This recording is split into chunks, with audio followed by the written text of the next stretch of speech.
Bonjour, je suis Benjamin, formateur pour Sheets Formation créé par Morpheus Formation et aujourd'hui je vais vous former sur la mise en forme conditionnelle sur Google Sheets.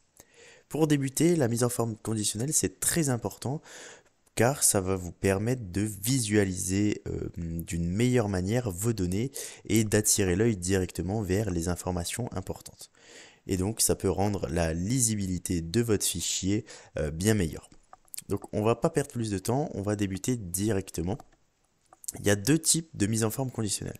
La première chose, c'est la mise en forme conditionnelle directement sur la cellule à laquelle vous appliquez la mise en forme conditionnelle. Dans un second temps, nous verrons la mise en forme conditionnelle selon une condition sur une autre cellule. Par exemple, si je veux colorer toute cette ligne, donc par exemple, hop, toutes ces cellules-là, selon la valeur du salaire annuel. Donc je peux très bien faire ça aussi. Donc colorer toute la ligne selon la valeur du salaire annuel. Mais c'est bien pour vous montrer qu'il y a une différence entre mettre une mise en forme à cette cellule selon la valeur 41 898 ou mettre une mise en forme conditionnelle à toute la ligne selon la valeur de 41 898. Donc on débute directement pour mettre une mise en forme à des cellules selon leur propre valeur. Pour cela, on va sélectionner toute notre colonne salaire annuel, donc sans l'entête, toutes nos données chiffrées. Et donc ici, vous avez deux solutions. Soit vous allez dans l'onglet format mise en forme conditionnelle, soit un clic droit et afficher plus d'actions sur les cellules et mise en forme conditionnelle. Je clique et juste ici, on nous propose directement une fenêtre qui s'ouvre avec, on nous propose finalement de mettre en place une règle de mise en forme conditionnelle avec une couleur unie ou un dégradé de couleur. Donc dans un premier temps, on va se renseigner sur la couleur unie. Comme on le voit ici, donc ça va automatiquement sélectionner ma plage, celle que j'avais sélectionnée précédemment, H5 à H26. Et ici, on a une ribambelle de règles de mise en forme disponibles que je peux ouvrir et on peut voir donc par exemple est vide, n'est pas vide, le texte contient, la date est, etc., etc. Et donc, toutes les cellules qui vont respecter cette règle, alors ils se verront appliquer la mise en forme qu'on aura établie ici. Donc par exemple, je peux mettre hop, en bleu clair, en bleu, ouais, bon, bleu clair ou foncé, hop, et la couleur de mon texte en blanc. Donc juste ici, bon, c'est peu intéressant, c'est juste pour vous montrer que vous pouvez personnaliser comme vous voulez. Et donc, n'est pas vide. Donc ici, aucune de mes cellules n'est vide, donc automatiquement, la mise en forme est appliquée à toutes mes cellules. Par contre, si ici, je vais prendre une règle supérieure ou égale, alors je clique et je veux appliquer une mise en forme à toutes les valeurs supérieures ou égales à 35 000. Donc hop, je place 35 000, je clique sur OK, ma règle est mise en place et comme vous le voyez ici, en fait la mise en forme est appliquée uniquement aux cellules dont la valeur est supérieure à 35 000. 27 000, 29 000, 26 000, etc. La mise en forme n'est pas appliquée. Donc très bien, on a réussi notre première mise en forme. Autre chose que vous pouvez voir là, hop, quand vous cliquez en dehors de la plage, vous voyez qu'il n'y a aucune règle de mise en forme. Mais dès que vous vous placez sur une cellule qui est soumise à une mise en forme conditionnelle, directement, la règle est affichée ici. Donc de cette manière, vous pouvez modifier vos règles de mise en forme. Donc là, je clique à nouveau et il y a énormément de manières d'appliquer une mise en forme. Hein. Après, c'est à vous et votre expérience de vous renseigner un petit peu là-dessus. Donc voilà, y compris entre, etc. Je vous laisse aller voir par vous-même c'est tous les types de règles. Donc autrement, on a l'autre onglet juste ici, dégradé de couleur. Donc je clique et ici, on voit que on va pouvoir appliquer différentes couleurs à nos cellules selon une échelle sur laquelle vont être nos données. Donc ici par exemple on est toujours sur la même plage et je voudrais que les hauts salaires s'affichent plus en vert et les bas salaires s'affichent en rouge. Donc ici on a pas mal de couleurs mises à disposition par Google Sheets directement et donc je peux choisir hop, voilà, du rouge au vert.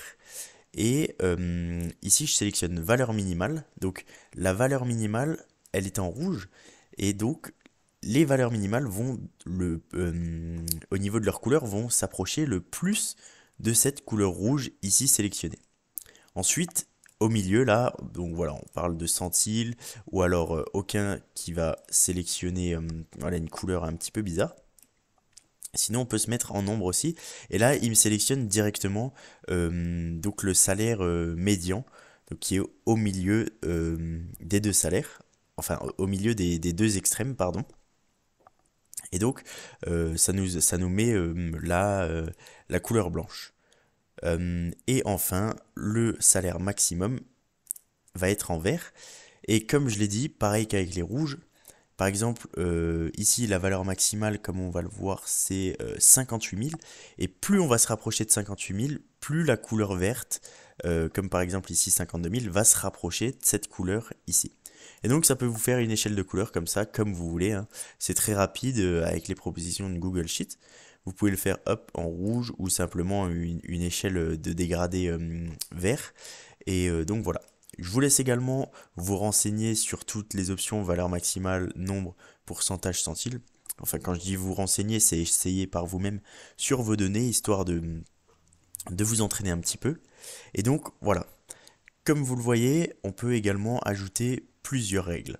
Donc, hop, par exemple, je vais avoir supérieur, je reviens ici sur la couleur unie, supérieur ou égal à 35 000, et je vais en ajouter une autre. Hop, si c'est supérieur ou égal à 45 000, je vais mettre en vert. Je clique sur OK. Et donc là, comme vous le voyez, toutes mes cellules sont restées en bleu. Pourtant, il y a des salaires qui sont au-dessus de 45 000. Ce qu'il faut comprendre ici, c'est qu'il y a une hiérarchie dans vos règles de mise en forme. Alors en effet, celle qui sera le plus au-dessus sera celle qui sera respectée et appliquée par-dessus toutes les autres. Donc ici, logiquement, je n'ai aucune cellule qui se met en verte, puisque toutes les valeurs qui sont égales à 30, supérieures ou égales à 30, non pardon, toutes les valeurs qui sont supérieures ou égales à 45 000 sont supérieures ou égales à 35 000. Et donc là, on a un problème parce que c'est la bleue qui va s'appliquer en premier. Donc ici, nous, on veut inverser la hiérarchie, et voilà, on voit que on a nos cellules dont les valeurs sont supérieures à 45 000 s'affichent en vert, et nos cellules dont les valeurs sont supérieures à 35 000 et donc inférieures à 45 000 s'affichent en bleu. Donc voilà pour un petit point sur la hiérarchie. Si vous appliquez une mise en forme sur votre plage de données et qu'il ne se passe rien, alors que la mise en forme devrait être appliquée, pardon, alors essayez de regarder ici la hiérarchie de vos règles et de bien voir si c'est ce que vous voulez. Donc voilà, dans un premier temps pour la mise en forme, comme vous l'avez compris et comme je l'ai dit au début, ici on applique une mise en forme sur la cellule selon sa propre valeur. Mais nous ce qu'on voudrait, c'est par exemple, je voudrais colorer ici la cellule référence employée si l'expérience professionnelle par exemple dépasse les 10 années. Donc c'est ce qu'on va faire. Ici je vais sélectionner ma plage. On va aller dans format mise en forme conditionnelle. Et ici, dans les règles de mise en forme, on va pas sélectionner ce qui nous est proposé directement, on va sélectionner la formule personnalisée. Et donc ici, ça va être à vous de rentrer une formule qui va renvoyer vrai ou faux selon justement cette formule. Et là, par exemple, je vais vous faire un exemple. Je veux colorer la cellule référence employée selon si sur la même ligne, l'expérience professionnelle est supérieure ou égale à 10 années. Donc je mets ça juste ici, égal. Ici, on peut regarder sur la ligne 5, l'expérience professionnelle, c'est la colonne E. Hop, donc pour la ligne 5, il va regarder le numéro 15. Donc ici, je mets égal E5, qui est supérieur ou égal à 10. Hop, et donc je vais, je peux laisser cette couleur, mais on va mettre en gris. Et donc, je vais augmenter un petit peu pour avoir un petit peu moins de cellules qui respectent la valeur.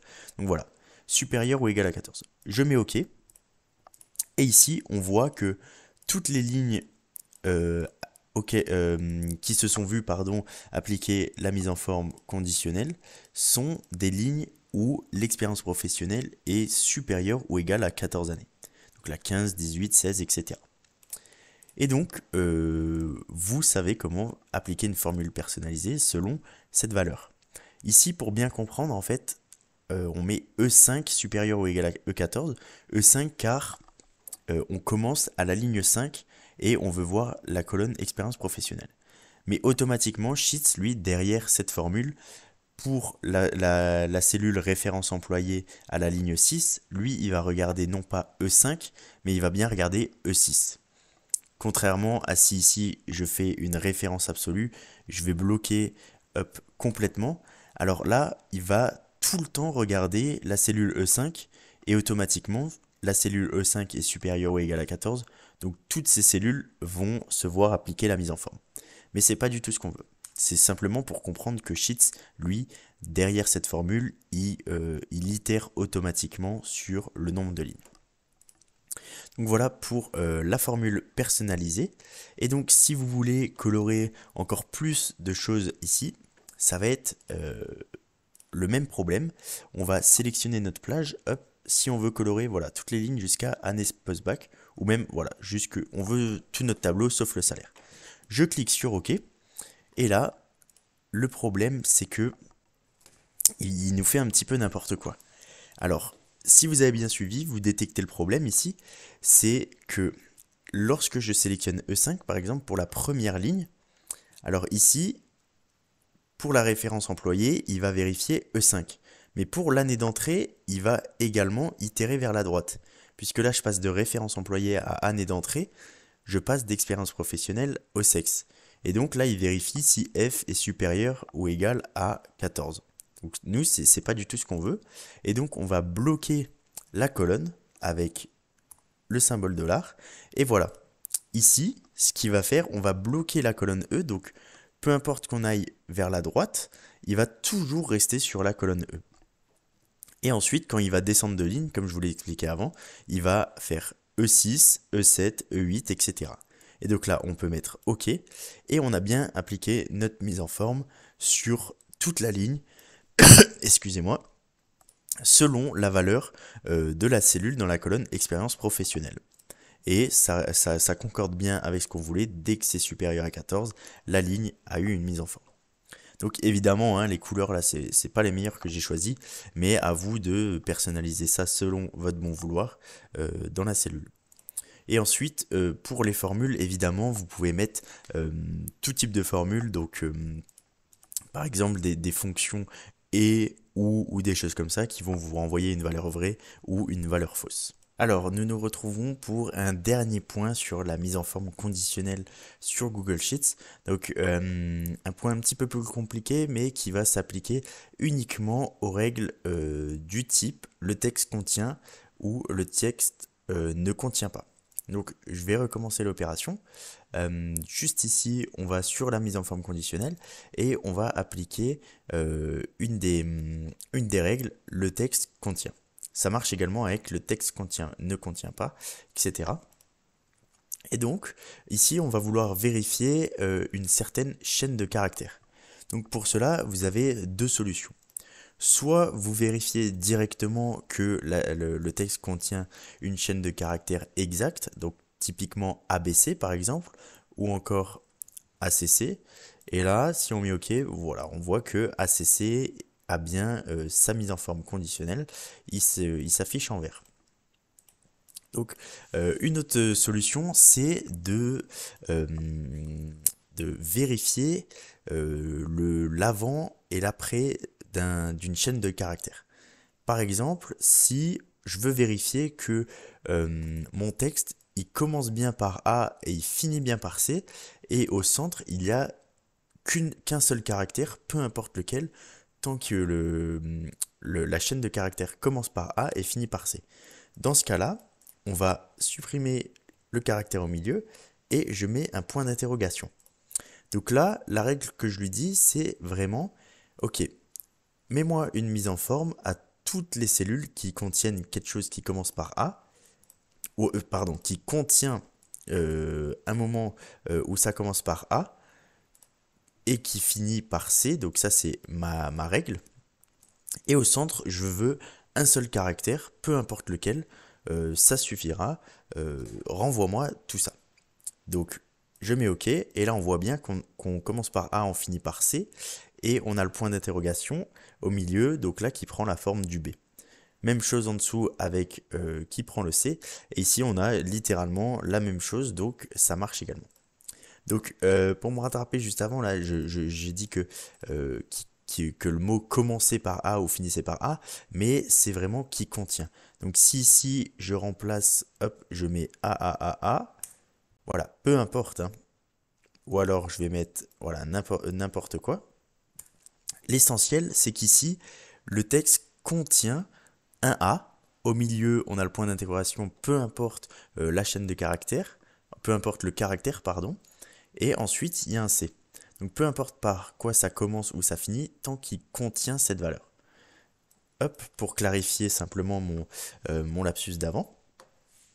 Et autrement, on a une deuxième solution, c'est avec l'astérix. L'astérix, lui, qu'est-ce qu'il va nous permettre? Il va nous dire, en fait, je veux appliquer une mise en forme à toutes les chaînes de caractères qui contiennent un A, suivi de n'importe quel nombre supérieur ou égal à 0 de caractères, et qui ensuite est suivi par un C. Donc ici, je place un astérix, et voilà, la mise en forme est appliquée. Ici, on a bien un A et un C avec au centre un B, un A et un C avec au centre un C. Et ici, contrairement à avant, la mise en forme est appliquée. On a un A qui est suivi de plusieurs B, et ensuite, il y a un C. Donc, on respecte bien notre règle. Il y a un A, un C, et au milieu, peu importe le nombre de caractères et le caractère que c'est, je veux quand même appliquer cette règle. Par contre, ici, A, B, A, K, on a bien le A qui vient avec des caractères au centre, mais il n'y a jamais de C qui arrive. Donc ici, on ne contient pas cette chose. Et ici, peu importe que ce soit un astérix, un P, etc., peu importe le caractère, l'essentiel, c'est que le texte contienne A et C, et peu importe ce qu'il y a au milieu des deux, on peut appliquer la mise en forme. Ensuite, si vous voulez vraiment appliquer une mise en forme avec exactement quelque chose au centre, donc exactement par exemple le point d'interrogation, il suffit d'ajouter un tilde. Donc un tilde, c'est la petite vague juste ici. Et donc voilà, ici on prend vraiment le caractère point d'interrogation. On ne veut pas n'importe lequel, on veut le point d'interrogation. Et donc ici on voit que la seule cellule qui est envoyée, c'est A point d'interrogation C. Exactement la même chose avec l'astérix. Donc là, je mets un astérix, puis je vais mettre un P pour bien vous montrer. Ici, c'est exactement le fait d'avoir un astérix qu'on veut au milieu, et non n'importe quel caractère. Donc voilà pour cette précision au niveau des règles sur le texte. Sur le texte. Ça peut évidemment vous servir, mais c'est une fonctionnalité un petit peu plus poussée de ce qu'on a pu voir au début de la vidéo. Hop, pardon. Hop, je dézoome juste ici. C'est un petit peu plus poussé de ce qu'on a vu par rapport à ce qu'on a vu au début de la vidéo, mais c'est quelque chose à savoir et que vous pouvez travailler un petit peu si jamais un jour vous en avez besoin. Voilà donc pour la vidéo sur la mise en forme conditionnelle, en espérant qu'elle vous aura bien aidé dans vos travaux. Je me permets de vous rappeler que si vous voulez aller toujours plus loin sur Google Sheets, nous serons ravis de vous accompagner là-dessus, et donc vous pouvez vous renseigner sur notre site internet. Nous proposons des formations finançables CPF sur mesure et à distance, et donc je vous invite à cliquer sur le lien dans la description. En tout cas, merci de nous suivre et on se retrouve au plus vite pour la prochaine vidéo. À bientôt.